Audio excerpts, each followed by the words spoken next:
So rather excitingly, this book turned up today, so I thought I'd give it a go. Let's have a start. So the first story I thought we'd do, interestingly enough, these are our options. But I'm going to go with Mr. Pent's Balls from the St. Aub's School of Mathematics. Mr. Pent's Balls. Once upon a times table, there was a maths teacher named Mr. Pent. He certainly looked like a textbook maths teacher, with his wire-rimmed glasses, brown suit and comb-over. However, Mr. Pent was anything but your average maths teacher. Oh no, he was one of the world's very worst teachers. That was because Mr. Pent's every waking moment was taken up with one dark obsession: balls. He had a deep loathing of them. But where did this strange fixation with spherical objects come from? Our story begins when Mr. Pent was still a child. It is easy to forget that teachers were once children, but in most cases they were.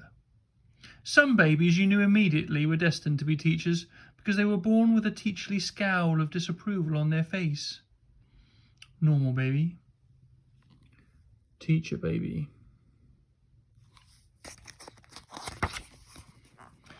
As soon as he was put in his cot, baby Pent was counting the beads above his head.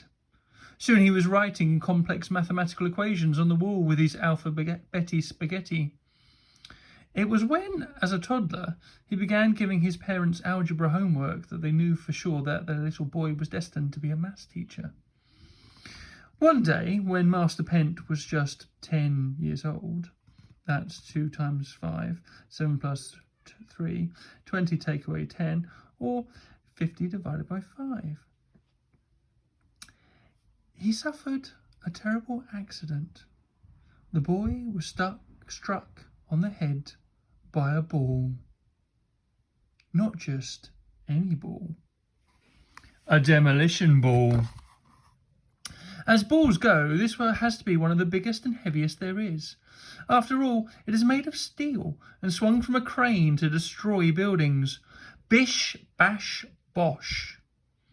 Being a child whose fate it was to become a maths teacher, it was not a surprise to you to learn that Master Pent had no time for toys or games or anything that might be considered fun. No, this mathematics-loving child filled his days with times tables, prime numbers, fractions, quadratic equations, trigonometry, and for most of us normal folk, the absolutely dreaded long division. In some countries, long division is actually a form of torture. No, not long division. Anything but a long division, I confess. One rainy afternoon, Master Pent was on his way home from his school maths club. Maths club was the world's most boring after-school club. Master Pent was in fact the only member. Other school strong contenders for the world's most boring after-school club are Punctuation Club, Standing in a Puddle Society, Basket Weaving for Beginners, Train Spotters Anonymous, Sitting in the Dark Society, Staring at a Blank Wall Club, Traffic Cone Appreciation Society, Latin. In Maths Club, Master Pent had just been learning all about pi, also known as, or 3.14. Pi is even more boring than it sounds, and it sounds cataclysmically boring. It is a mathematical constant, the ratio of a circle's circumference to its diameter. I confess I had to look that up as I spent all of my time in maths daydreaming about cake. Are you asleep yet? If so, then good night. If not, read on. When Master Pent spotted a huge steel ball, he was eager to put to the test this whole circumference diameter nonsense. As he fumbled in his pencil case for his ruler, he failed to see that this huge steel ball was, in fact, swinging straight towards him at speed. Whoosh! It was meant to destroy an old block of flats that was standing right behind him. Instead, it struck the boy on the head. Hard. Really hard. Clonk. Master Pent was knocked out cold. That was just as well as the ball battered him into the air. He flew, interestingly enough, exactly 3.14 miles before smashing through the roof of a shed in a back garden. Smash, crunch, doof.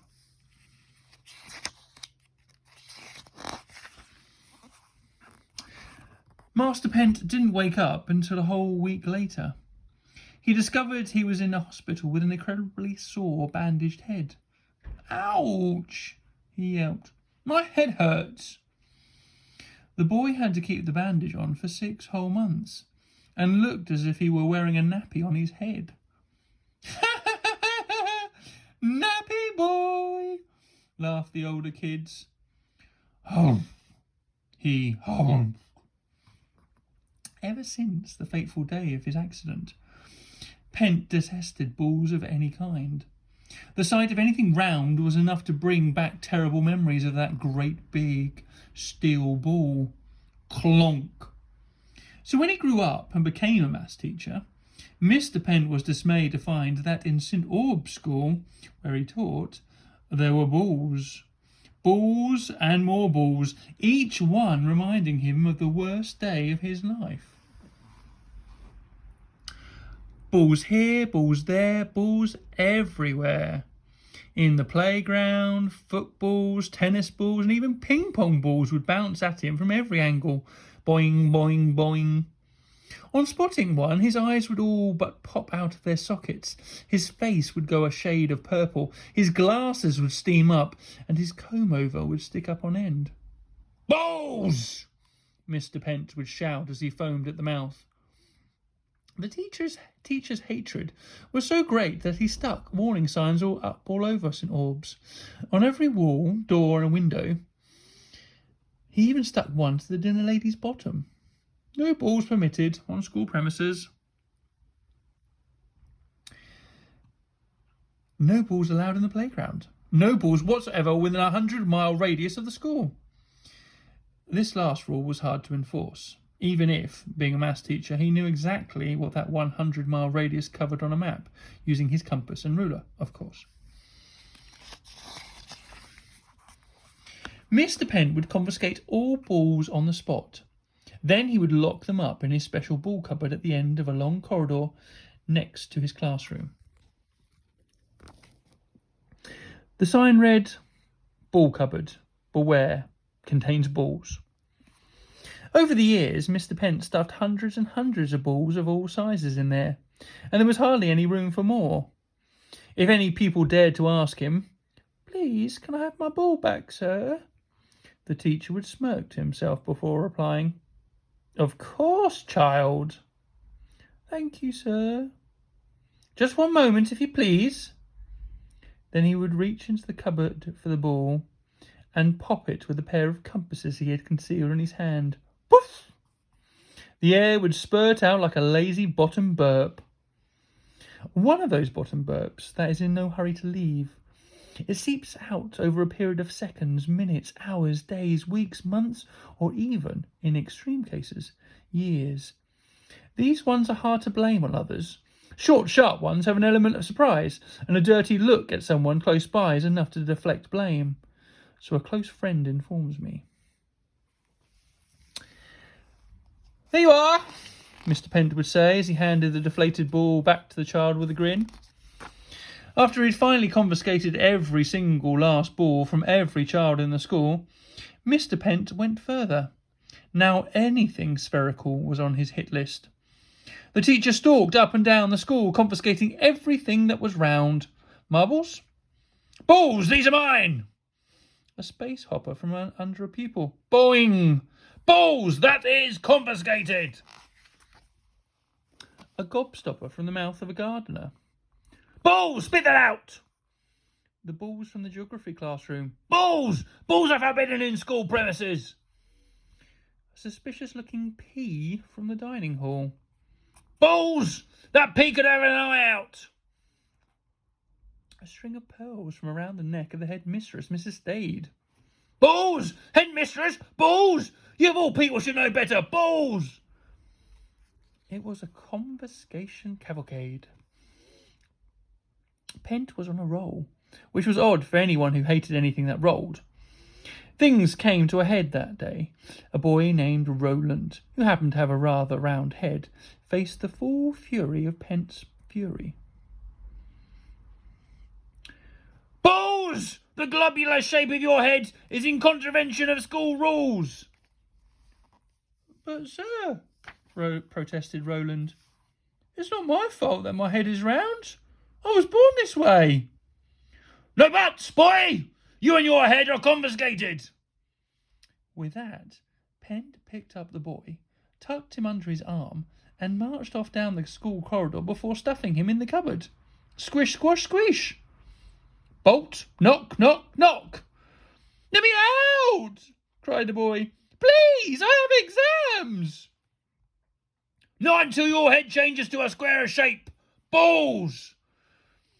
Needless to say, this was the tipping point for the pupils at St. Aub's. With their friend Roland still stuck in the cupboard, they were now furious with Mr. Pent.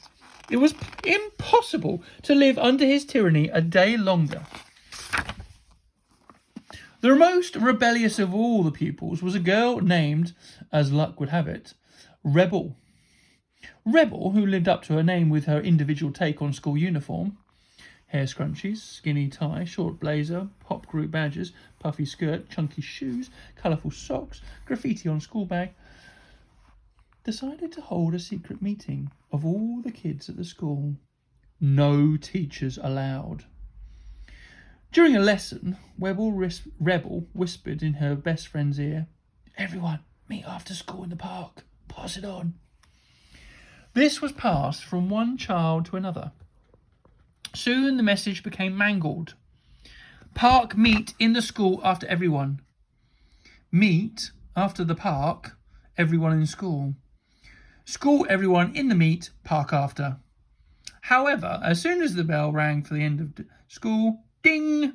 A rushing river of children ran to the park. Rebel climbed to the top of the climbing frame to address her fellow pupils. The girl was a natural rabble-rouser and spoke with an urgent energy that inspired all who heard her.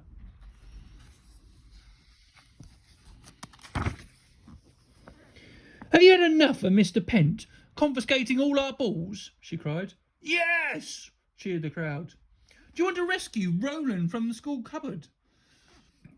Yes!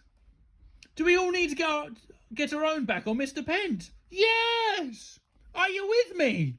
Yes! Rebel expanded her plan. It was quite brilliant, but would only work if every single kid in St. Aub's played their part. And they would need to play it to perfection. That afternoon, all the kids left the park excited about what tomorrow would bring. The bell rang for lunch break the next day. Ring. As the kids streamed out of the school building into the playground, Mr. Pent was on the prowl as always. Balls, balls, balls, he muttered to himself, his eyes darting around to spot one. On Rebel's signal, it was time for the pupils to begin phase 1 of their plan.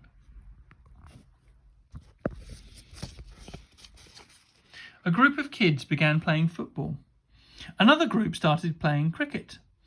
Still more played hockey, tennis, bowls, ping pong, or even snooker. Any game that you can think of that involves a ball, they played it as noisily and boisterously as they could. Goal! Game, set, and match! Pass the ball! Except there were no balls. Not one. The hundreds of kids were all taking part in a ginormous trick. Every single one of them was miming.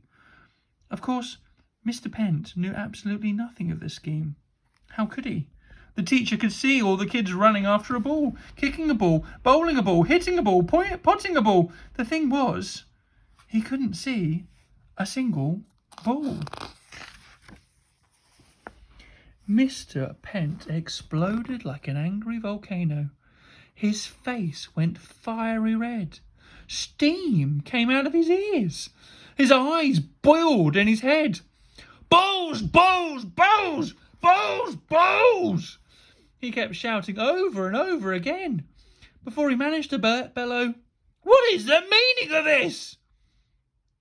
"What's the meaning of what, sir?" asked Rebel innocently as she sidled up to him. "The entire school's playing with—" He could barely bring himself to say the B word. "Balls!" "I know, Mr. Pent, sir. It's absolutely terrible that everyone would disregard your rules." I know. Can they not read the signs? There, and there. The teacher began manically pointing at the hundreds of signs he'd put up all over the playground. Balls are forbidden. No balls. How many times do you need to be told? Absolutely no balls. "Maybe you need to put more signs up, sir," suggested Rebel with a smirk. No, he thundered. "These nasty little wretches have seen my signs.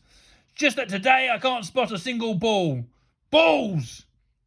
"You what, sir?" Rebel did her best look of incredulity. "Where are the balls?" "You mean to say that you can't see any?" she asked mock innocently. "No!" he boomed. "That is very strange, because there are balls absolutely everywhere, sir." "Balls? Where?" he demanded. "Look, sir, there's one," she said, pointing at nothing. Pent's piercing eyes followed her finger. "I can't see any balls." And another. Balls? Where? There, she replied. "The balls are just going so fast that they're a bit of a blur. If you chase after them, I'm sure you'll catch one." Mr. Pent passed his leather briefcase to the girl and took a deep breath. "Hold this," he ordered. "With pleasure, sir." The teacher then began charging around the playground, bellowing, "Balls!" 2-0, called out one kid. "Out!" shouted another. "Strike!" yelled a third. Mr. Pent was like a dog chasing its own tail. He went left, he went right, he went forward, he went backwards. He spun round and round in circles. He even leaped in the air to intercept an imaginary ball. Then slid to the ground to stop another from rolling. Oof! He leaped onto a ping-pong table to stop a third. Duh! The table couldn't take his weight. It broke. Crunch! And tumbled to the ground, taking Mr. Pent with it. Thud! Now he was rolling around on the ground. "Balls! He began muttering to himself over and over, as if he'd gone bananas. "Balls!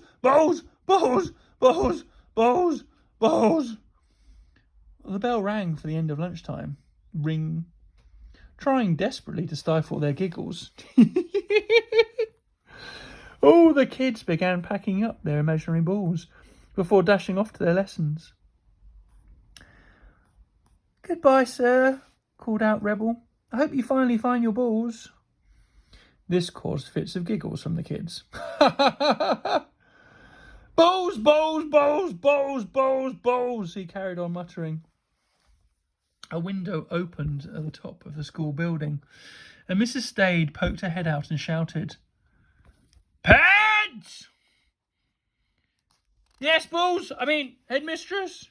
he called back from the playground. "I don't pay you good money to lie on the ground. Up, man, up! Mr. Pent scrambled to his feet. "I'm so sorry, Headmistress. Balls!"